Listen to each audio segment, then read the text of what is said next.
అందరికీ నమస్కారం. ఇక్కడికి విచ్చేసిన ఎన్డీఏ కూటమి నాయకులందరికీ కూడా ధన్యవాదాలు. మనకి గత 7 సంవత్సరాలుగా రాజధాని లేని రాష్ట్రంగా మిగిలిపోయింది. ఇప్పుడు ఈ రోజు మనకి చాలా శుభమైన రోజు. ఎందుకంటే విజనరీ ఉన్న నాయకుడిని అందరూ కూడా జగన్మోహన్ రెడ్డి తిరస్కరించి 161 స్థానాలతో మంచి మెజార్టీతో గెలిపించినందుకు ఈ రోజు మనకి రాజధాని నిర్మించడం ఎంతో గర్వకారణంగా ఉంది. ఎవరైనా సరే ఎప్పుడైనా ఒక ప్రశ్నపత్రంలో అడిగితే మీ రాష్ట్రానికి రాజధాని ఏది అంటే చెప్పుకోలేని స్థితిలో కోరుకున్నాం. ఈ రోజుతో అటువంటి సమస్య మొత్తం పోయినందుకు మన రాష్ట్ర ప్రజలందరి తరఫున డిప్యూటీ సీఎం పవన్ కళ్యాణ్ గారికి, అలాగే చంద్రబాబు నాయుడు గారికి, అలాగే ఎన్డీఏ కూటమి నాయకులందరికీ కూడా మా పార్టీ తరఫున ధన్యవాదాలు తెలియజేసుకున్నాను. సెలవు తీసుకున్నాను.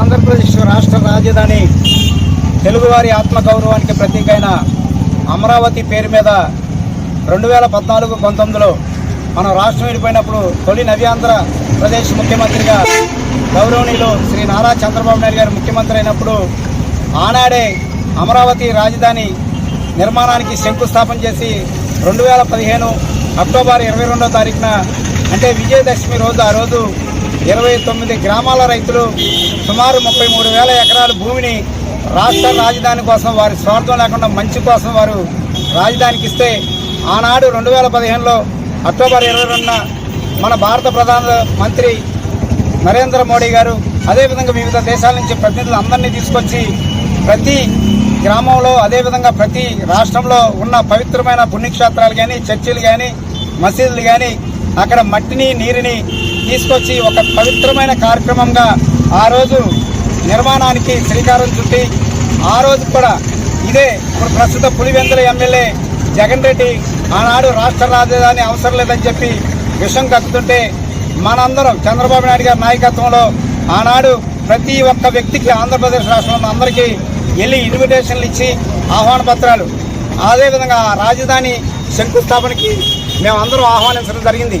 అందులో భాగంగానే కైకలూరు నియోజకవర్గంలో కూడా ఇక్కడ ఉన్న అప్పుడు వైఎస్ఆర్ కాంగ్రెస్ పార్టీ అయిన దోలం నాగేశ్వరరావు గారికి కూడా ఇప్పుడున్న జడ్పీటీ సభ్యురాలు మాజీ విజయలక్ష్మి గారు కానీ రాణి గారు కానీ రాధాకృష్ణ గారు అందరం వెళ్ళి ఆయనకు కూడా ఆహ్వాన పత్రం ఇచ్చి పార్టీలకు అతీతంగా ఇది రాష్ట్ర రాజధాని కాబట్టి మనందరం కలిసి మంచి కార్యక్రమం చేద్దాం ఉన్నాం. ఎందుకంటే ఒక్కసారి మీరు ఆలోచన చేయాల్సిన అవసరం ఉంది. రాష్ట్ర రాజధాని ఈరోజు నిర్మాణం అనేది మనం ఎప్పుడు చరిత్రలో ఎప్పుడు చూడాలి, కానీ మనకు అదృష్టం జరిగింది. ఎందుకంటే రాష్ట్రం విడిపోయిన తర్వాత రాజధాని నిర్మాణం అనేది జరగడం చాలా అదృష్టకరం.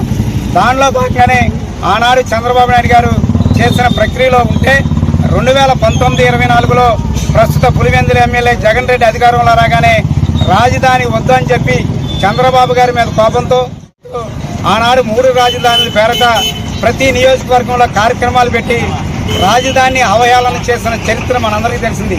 అందులో భాగంగా అసెంబ్లీ సాక్షిగా అమరావతి మన రాజధాని అని తీర్మానం చేసుకోవడం జరిగింది. అప్పుడు ఆ సమయంలో జగన్మోహన్ రెడ్డి గారు కూడా సపోర్ట్ చేశారు.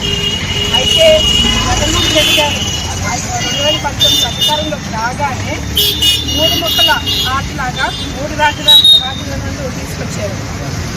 3 రాజధానులు తీసుకొచ్చి కనీసం ఒక్క రాజధాని కూడా అభివృద్ధి చేయలేని పరిస్థితి, ఒక్క రాజధానిలో కూడా కనీసం ఒక్క ఇటుకు కూడా వేయలేని పరిస్థితి.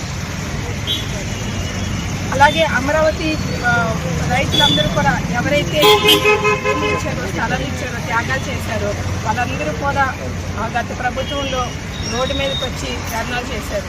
వయసుని కూడా లేకుండా అంటే ముసలివాడని లేకుండా ముసలమ్మని లేకుండా లేదంటే ఒక మహిళను కూడా లేకుండా వాళ్ళని లాక్కెళ్ళి ఈడ్చుకెళ్ళి వ్యాన్ ఎక్కించి ఎక్కడి పడితే అక్కడికి దాన్ని ఆ రకంగా చాలా దారుణంగా ప్రవర్తించడం జరిగింది. ఈరోజు మన ఎన్డీఏ కూటమి మరి అధికారంలోకి రావడం జరిగింది. అంటే ప్రజలే గుణపాఠం చెప్పారు. ఎందుకంటే గత ప్రభుత్వంలో పిల్లలు ఎవరైనా సరే మీ రాజధాని ఏది అని అడిగితే చెప్పుకోలేని పరిస్థితి, దిక్కుమాలని పరిస్థితిలో ఉన్నాము. కాబట్టి ప్రజలే గుణపాఠం చెప్పి 11 చేశారు వైసీపీ పార్టీని. అయితే ఇప్పుడు ఎన్డీఏ కూటమి ప్రభుత్వం మళ్ళీ రేపు వైసీపీ కనుక పొరపాటున అంటే వచ్చే పరిస్థితే లేదు, కానీ పొరపాటున వస్తే మళ్ళీ దాన్ని షిఫ్ట్ చేయకుండా రాజధానిని షిఫ్ట్ చేయకుండా మరి దాన్ని చట్టబద్ధత అనేది మన ముఖ్యమంత్రి వర్యులు చంద్రబాబు నాయుడు గారు తీసుకొచ్చారు. ఇది పార్లమెంట్లో కూడా మరి ఆమోదం జరిగింది. కాబట్టి ఈరోజు నిజంగా చాలా సంతోషించాల్సిన రోజు ఈరోజు పండుగ రోజు ఈరోజు అయితే